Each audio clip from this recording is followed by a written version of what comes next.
Este es un video que siento le venía debiendo a los hermanos uruguayos, si bien nunca me pidieron nada por el estilo, pero bueno, en este canal hemos tratado autores de diferentes países de la región, de Sudamérica, chilenos, brasileños, mexicanos.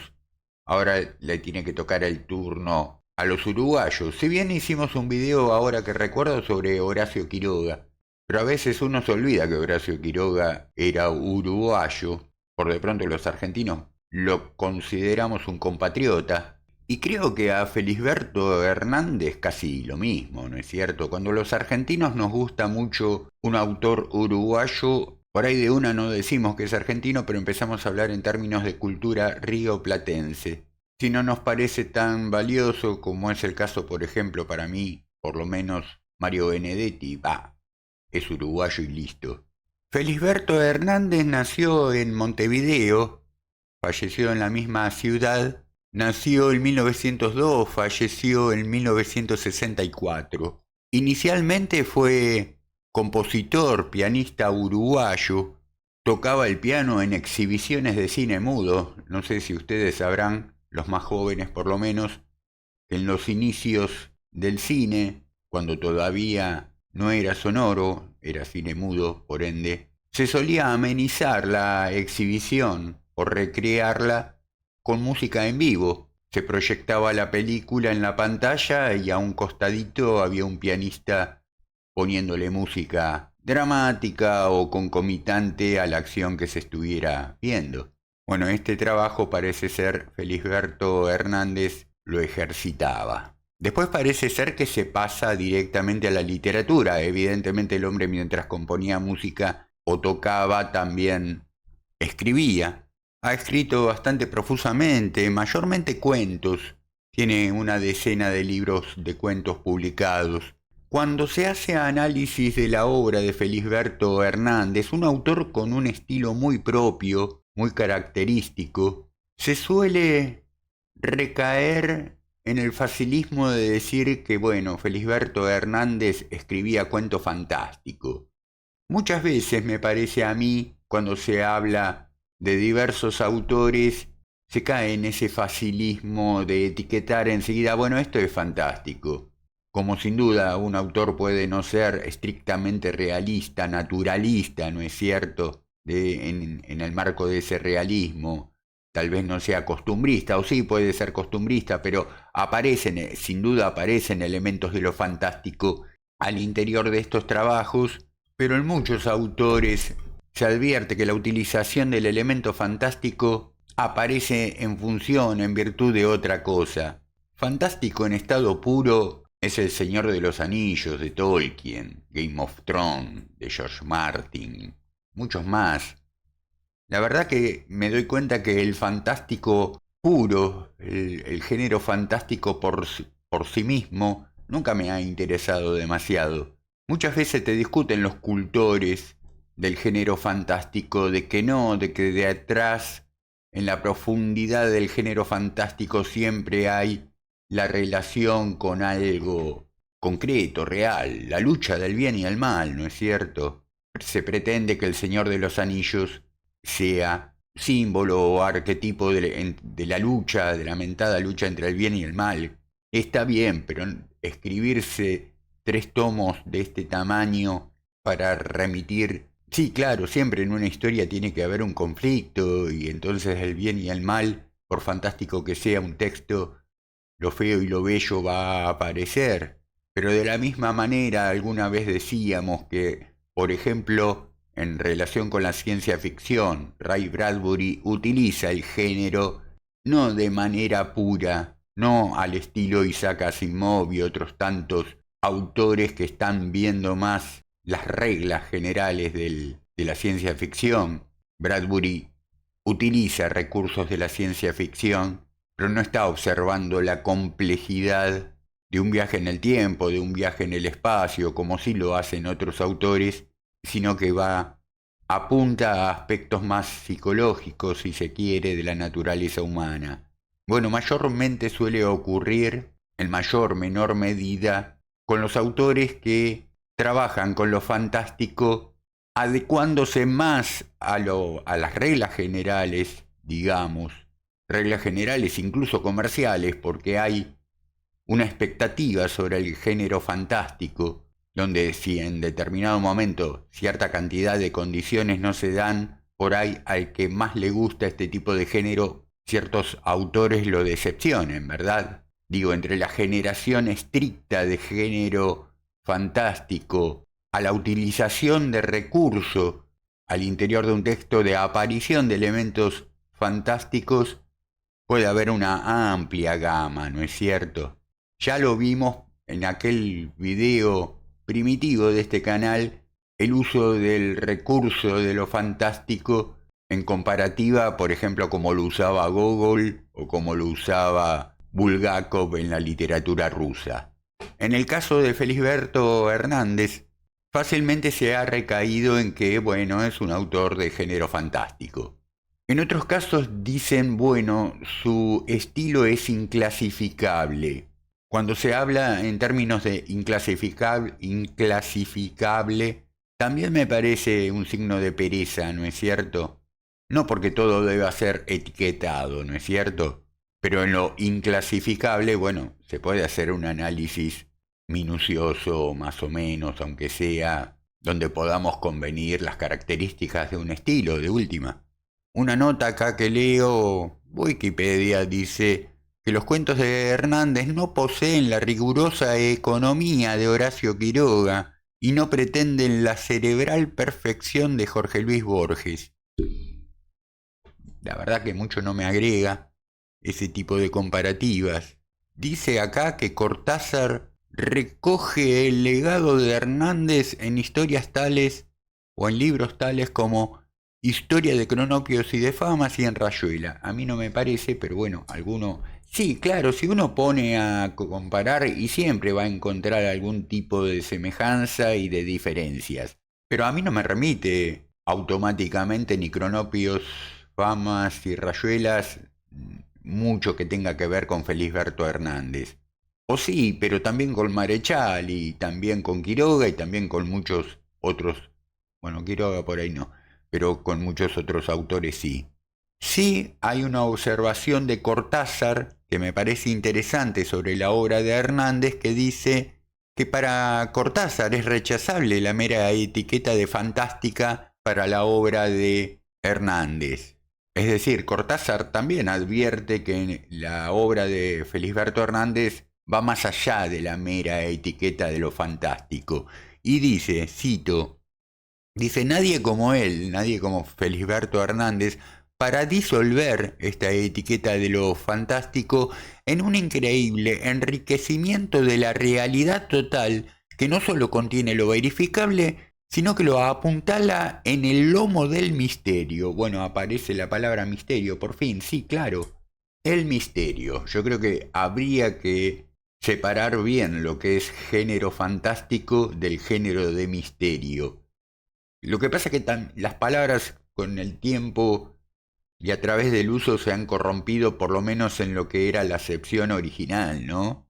Hoy se sobreentiende misterio como enigma o como algo a resolver, cuando en realidad la primera significación del concepto de misterio es algo de imposible resolución, por lo menos de manera total, cabal, ¿no es cierto? Algo se puede saber, algo se puede desentrañar del misterio, pero sabemos que el misterio siempre subyace, sobrevive por detrás, por el fondo de cualquier conquista que hubiéramos logrado sobre él. Tanto se prolonga Cortázar en decir algo acerca de este aspecto de la escritura de Hernández, cuando lo más fácil hubiera sido decir que la escritura de Felisberto Hernández sí es fantástica, pero que remite más que nada a lo simbólico. El símbolo que en primera instancia parece directamente pertenecer al ámbito de lo fantástico, ¿verdad? Los unicornios no existen, caballos con cuernos no hay. Un unicornio es un elemento fantástico, pero originalmente era símbolo de otra cosa. No estaba puesto en función tanto de lo absurdo, de lo inverosímil, de lo mágico, de lo fantástico, como de significaciones ulteriores que tal vez sean más psicológicas, psicológicas no tanto quizás en relación del individuo humano como de lo colectivo, lo que tiene que ver con lo arquetípico. Esto muy bien lo trata Carl Jung. Y entonces ahí entiendo yo que la literatura de Felisberto Hernández es una literatura eminentemente simbólica, más que fantástica. Y simbolismo no tampoco entendido como abstracción, porque desde en la modernidad se ha adaptado otra vez, se corrompe la terminología y se entiende por simbólico cualquier tipo de abstracción. Y entonces se empieza a confundir el símbolo con el signo. El símbolo, para que sea símbolo, tiene que remitir siempre a un misterio, que no a un enigma, que no a una incógnita. No es efectivamente un misterio pensar quién se robó el collar de la reina. Eso es una incógnita, algo que puede llegar a resolverse. Un misterio es llegar a entender un día cómo es que estamos vivos, que evolucionamos, que nos desarrollamos material, espiritualmente, cómo es que nos comunicamos, cómo es que hablamos de estas cosas. Eso es un misterio, el hombre es un misterio, ¿no es cierto? La creación es un misterio. Para empezar. Bueno, en este marco, la obra de Felisberto Hernández, como decía, es muy profusa, es muy amplia. Yo no he leído absolutamente todo. Lo que he leído me encantaría leérselo, pero es un poco largo para cada cuento, un poco extenso de los que he leído para presentarlo en este canal. A menos que ustedes me digan, no, léelo igual, aunque dure una hora, aunque dure una hora y media, grabalo igual que lo vamos a ver. Bueno, si está en el gusto de ustedes, encantado. En lo que pude analizar de la literatura de Felisberto Hernández, encontré tópicos. Trabaja mucho la figura del doble y en el marco de la figura del doble, tema literario por excelencia desde Dostoyevsky, seguramente antes también. El doble y el desdoblamiento. Hay imágenes que aparecen, figuras que aparecen en los cuentos de Hernández. Vamos, que su primer libro de cuentos fue publicado en 1925 o pertenece a ese año, el último en 1960, y sin embargo aparecen de principio de cabo a rabo elementos que son figuras que son típicas en su cuentística. El volver, por ejemplo, al tema del doble, del desdoblamiento. La presencia femenina también, la figura de la mujer, es muy presente en su cuentística, en su literatura. Personajes más allá de género tratan de personas grises, anodinas en algún aspecto, solitarias también en otro aspecto. La figura del caballo, porque tiene cuentos rurales, Felisberto Hernández, donde la figura del caballo aparece de manera muy sobresaliente, en un cuento llamado El caballo perdido, pero también en un cuento titulado La mujer parecida a mí, que va a tratar el tema del desdoblamiento y uno pensaría desde el título que esa mujer parecida a mí remite a un desdoblamiento del protagonista masculino en lo que es una mujer. Puede ser, pero desde el origen del cuento, desde el inicio, el desdoblamiento que se ha producido es del protagonista, el narrador masculino que se ha convertido en caballo en algún momento. Ese es un cuento que no es tan largo y que podríamos leer. Hay otro cuento que a mí me gustó mucho más, pero es mucho más largo, y que hace a un conjunto de cuentos donde otra vez aparece un tema, o aparece una figura, mejor dicho, como símbolo. La figura de la casa. Tiene muchos cuentos Felisberto Hernández donde la figura central es una casa o la casa. Por ejemplo, en títulos tales como La casa de Irene, La casa inundada, que ese es el cuento que a mí más, de los que he leído, el que más me gusta. La casa nueva, Primera casa, La casa amarilla. Han visto en el transcurso de su bibliografía como siempre vuelve a la figura de la casa, ¿no es cierto? Y claro está, a la casa como símbolo. La casa inundada me pareció maravilloso ese cuento. Sin spoilearlo, bueno, trata de una persona que tiene una relación muy especial con el agua, al punto que exprofeso decide inundar su casa para vivir permanentemente en contacto con el agua.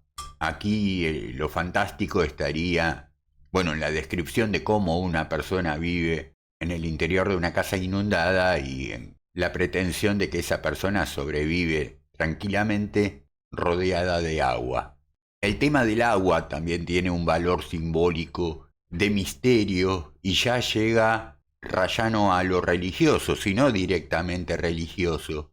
El elemento agua en la literatura de Felisberto Hernández terminamos por entender que constituye un elemento religioso y no anclando en lo que podría entenderse como una mística pagana, americanista incluso, como de adorar el agua, no sé, como se adora la tierra, como se adora el fuego, como se adora el aire, como se adora el sol o la luna.